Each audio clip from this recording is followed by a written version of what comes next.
नमस्कार. जय शिवराय, जय शंभूराजे.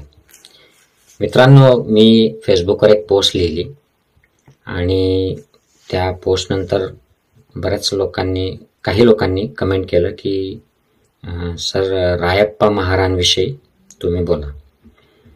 तर रायप्पा महार हे जे पात्र आहे, दुर्दैवाने जसं आपल्याला होता जीवा म्हणून वाचला शिवा हे माहिती आहे. शिवरायांच्या जीवनात बाजीप्रभू देशपांडे, नंतर अनेक प्रकारच्या सरदारांचे नावं येतात जीवा महाला. तर तसं शंभूराजांच्या जीवनातले जे महत्वाचे लोक आहेत त्यांच्याबद्दल लोकांना माहीत नाही, महाराष्ट्रातल्या लोकांना माहीत नाही, देशातल्या तर जाऊ द्या. आणि हे चित्रपट वगैरे जे येतात हे काही इतिहास नसतात, ते एक ड्रामाटायझेशन असतं आणि काही लोकांचे त्याच्यात अजेंडे पण असतात. त्यांना ह्या महत्वाच्या घटनांशी की ज्या सामाजिक आणि ऐतिहासिक दृष्टीने फार मोलाच्या असतात त्याच्याशी फार घेणं नसतं. त्यांना फक्त ड्रामाटाईज आणि मेजर जो त्यांचा हे आहे ग्रुप आहे, क्लायंट ग्रुप, त्याला अट्रॅक्ट करणारा असा एक चित्रपट निघतो. तशाच कादंबऱ्या पण असतात. काय बाबासाहेब पुरंदरे असतील, मागे छावा कादंबरी आली होती ती असेल, विश्वास पाटील आणि ज्यांनी कादंबऱ्या लिहिलेल्या आहेत, या काही ऐतिहासिक सत्य नसतात. त्या इतिहासातले पात्र घेऊन त्यांनी त्याच्यामध्ये बरेचसे त्यांच्या तोंडून वाक्य टाकतात आणि बरेचसे प्रसंग पण मॅनिप्युलेटेड असतात, त्याला काही आधार नसतो. आणि शिव इतिहासाच्या बाबतीत दुर्दैव असं आहे की हा मॅक्सिमम जो इतिहास आहे हा ब्राह्मणवादी लेखकांनी लिहिला आहे. म्हणजे सुरुवाती चिटणीस बखर पासून राम गणेश गडकरी, सावरकर आणि हे सगळे जे लोक आहेत यांनी त्यांच्या दृष्टीने तो ब्राह्मणवादी अजेंडा डोक्यात ठेवून सगळा इतिहास लिहिलेला आहे.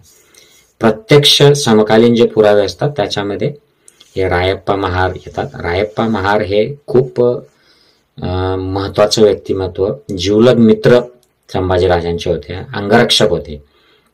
तर मी परत प्राध्यापक नामदेवराव जाधव यांच्या पुस्तकात हा रेफरन्स म्हणजे चॅप्टर्स दिले त्यांनी रायप्पा महारावर. मी पुन्हा आवर्जून तुम्हाला सांगेन की हे पुस्तक तुम्ही घ्या. याच्यामध्ये बरेचसे महत्वाचे गोष्टी, ऐतिहासिक संदर्भ आलेले आहेत. तर ज्योत्याजी केसरकर आणि रायप्पा महार हे दोघं महार समाजाचे होते आणि अंगरक्षक होते, मित्र देखील होते त्यांच्या जवळचे, आणि हे जीव द्यायला तयार असायचे.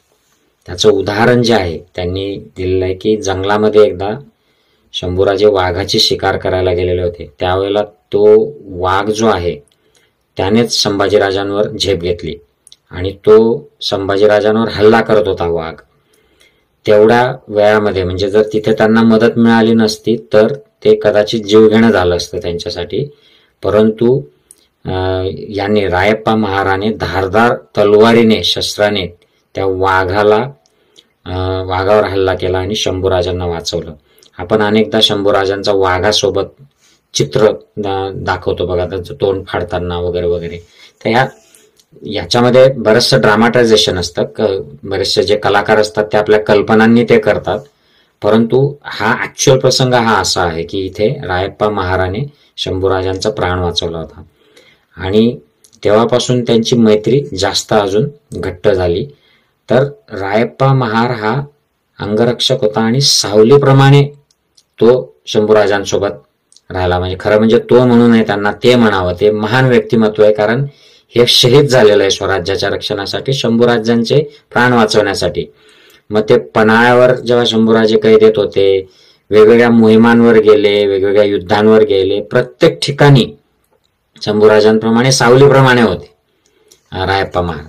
आता शंभूराजांना जेव्हा संगमेश्वरला पकडलं गेलं त्याच्यामध्ये त्यांचा ब्राह्मण सरकार कुंज होता तो त्याने घात केला. तिथला जे ब्राह्मण त्यांचा जो स्टाफ होता शंभूराजांच्या दरबारामध्ये हा आधीपासूनच प्लॅनिंग करत होता.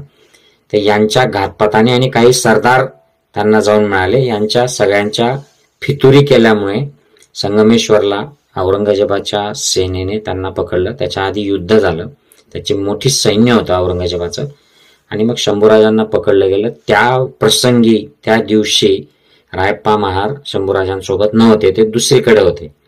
त्यांना हे नंतर कळलं की शंभूराजे पकडले गेलेत आणि त्यांना अकलूज मार्गे असं नगरच्या जवळ बहादूरगडला आणलं. मग तिथे एक छावणीमध्ये, औरंगजेबाच्या छावणीत त्यांना ठेवण्यात आलं आणि तिथे त्यांचे प्रचंड हाल सुरू झाले. त्यांची धिंड काढली गेली, त्यांना प्रचंड टॉर्चर केलं गेलं. आणि हे टॉर्चर होत असताना रायप्पा महार तिथे पाणी वाटणाऱ्याचा ड्रेस घालून, औरंगजेबाच्या सैन्याचा ड्रेस घालून तिथे पोचले आणि त्यांनी ते बघितलं की एक महाराज, स्वराज्याचा जो इन्चार्ज आहे, त्याचे हे हाल होत आहेत हे त्यांना बघवलं नाही. आणि ते अत्यंत द्वेषाने त्यांनी तिथल्या सैनिक जे होते त्यांच्या आजूबाजूला गराड्यामध्ये उभे होते त्यांची तलवार हिसकवली आणि 2-4 सैनिकांना त्यांनी तिथे मारलं.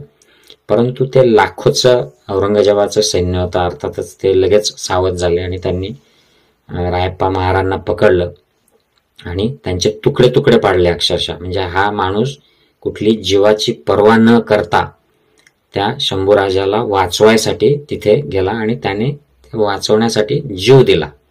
लक्षात घ्या. आता नामदेवराव जाधव जे म्हणतात ते फार महत्वाचं आहे. ह्या चॅप्टरमध्ये त्यांनी जे दिलेलं आहे ते फार महत्वाचं आहे की ज्या वेळेला महाराष्ट्रातले सगळे वीर वतनदार शंड होऊन आपल्या माझघरात बसले होते, तेव्हा रायप्पा महारासारखी सर्वसामान्य माणसे आपल्या राजासाठी आपल्या प्राणाचं बलिदान देत होते. याचं कारणही तसंच होतं. कारण शंभूराजांचं स्वराज्य, शिवरायांचं स्वराज्य म्हणजे वतनदारी, अन्याय, अत्याचार यांना पायबंद घालणारं आणि सर्वसामान्य उपेक्षित शोषित माणसाला न्याय देणार होतं. त्यामुळे अनेक शोषितांचा उद्धार झाला होता. अशी सगळी सर्वसामान्य माणसं रयत राजांच्या पाठीशी उभी होती.